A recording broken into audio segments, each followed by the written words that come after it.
यो प्राकृतिक स्रोत द्वन्द्व रूपान्तरण केन्द्रसँगको कुरा गर्दा चाहिँ नि अब हामीले सोचेको थिएनौँ क्या हाम्रो यो प्राकृतिक स्रोत द्वन्द्व रूपान्तरण केन्द्र अन्तर्गतमा चाहिँ यो हाम्रो सामाजिक यो जल जङ्गल जमिनसँग रहेको समस्यालाई चाहिँ हामीले नै हल गर्नुपर्छ। समस्या त हाम्रै हो, तर अब यता पनि आफ्नै छिमेकी छन्, उता पनि आफ्नै छिमेकी छन्।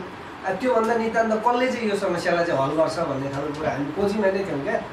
त्यो खोजी हुँदै गर्दा यसको कामले चाहिँ यो प्राकृतिक स्रोत द्वन्द्व रूपान्तरण केन्द्र अन्तर्गतको उहाँले हामीले चाहिँ बोलायौँ, जिम्मा दियौँ। जिम्मा दिएपछि चाहिँ अब भनिहालेँ भन्नुपर्दा चाहिँ यो प्राकृतिक स्रोत द्वन्द्व रूपान्तरण केन्द्रको कस्तो खालको छ भने नि मैले अस्ति पनि कुरा गरेको थिएँ, यो उखुको डाँक्ला जस्तो क्या। तपाईँको टुप्पाबाट टोक्दा पनि गुलियो रस आउने, बिचबाट टोक्दा पनि गुलियो रस आउने खालकोले जहाँबाट यसको मेरो लागि हाम्रो यो बरा क्षेत्र 1 नम्बर वार्डको लागि चाहिँ हामीले जति आफ्नो एउटा काम गर्ने भन्ने हाम्रो एउटा विचारले हामी चाहिँ हिजो यहाँनिर उम्मेदवारी दिँदै गर्दै आएको थियौँ। त्यसमा हामीलाई हामी मात्रै भगवत अलिकति अपुरो नै रहने रहेछ। यो हामी सँगसँगै हाम्रो साथ सहयोग हामीलाई दिनको लागि प्राकृतिक स्रोत द्वन्द्व रूपान्तरण केन्द्र लाग्नु भएको छ। यो समस्याको बारेमा त्यहाँको उपभोक्तालाई आम भेला पार्दै गर्दा म पनि गएको छु होइन, मैले बोलेको छुइनँ, उहाँहरूले नै त्यो समस्याको हल गर्नुभएको छ।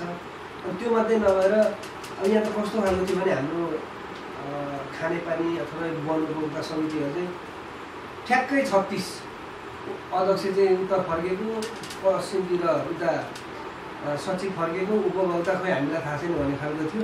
अहिले सबै चारैतिरबाट एउटा दिशामा एकबद्ध भएर एकैतिरको सबैको एक आपसमा हेराएर हुने त्यो तरिकाले समिति संस्थाहरू चलेको छ। यस्ता कार्यहरू चाहिँ हाम्रो कार्यकाल रहँदा त उहाँहरूले अझै गर्नै हुनुहुन्छ होइन।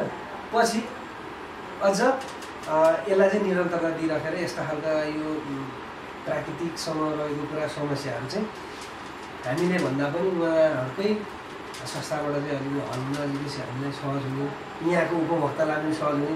कसैले पनि हामी चाहिँ हार्यौँ, हामीलाई हरायो, उतालाई चाहिँ जितायो भन्ने खालको चाहिँ अनुभव भएको छैन। र अब एउटा समस्या यो चाहिँ के भने अब प्राकृतिक स्रोत द्वन्द्व रूपान्तरण केन्द्रले चाहिँ के चाहिँ हुनुपर्छ भन्दा अब समस्या चाहिँ के छ, सरकारसँग छ, हाम्रो राज्यसँग छ। कुन हिसाबले भने यो हामीले संरक्षण गर्दै आएको खोला अथवा खोलाजन्य वस्तुहरू जुन निकालिन्छ त्यो चाहिँ अब हामीले पाउँदैनौँ। स्थानीय तहलाई छैन त्यो होइन, त्यो माथिबाट ल्याउनु पर्ने। अनि रुख बिरुवाको कुराहरू पनि त्यो कति फुटसम्मको लागि मात्रै यहाँ आफ्नो उपभोक्ताले पाउने भन्ने कुरा छ। यसलाई पनि अझ हाम्रो यहाँको उपभोक्तालाई अनि स्थानीयहरूलाई चाहिँ अझ सहज हुने कुरा चाहिँ अबको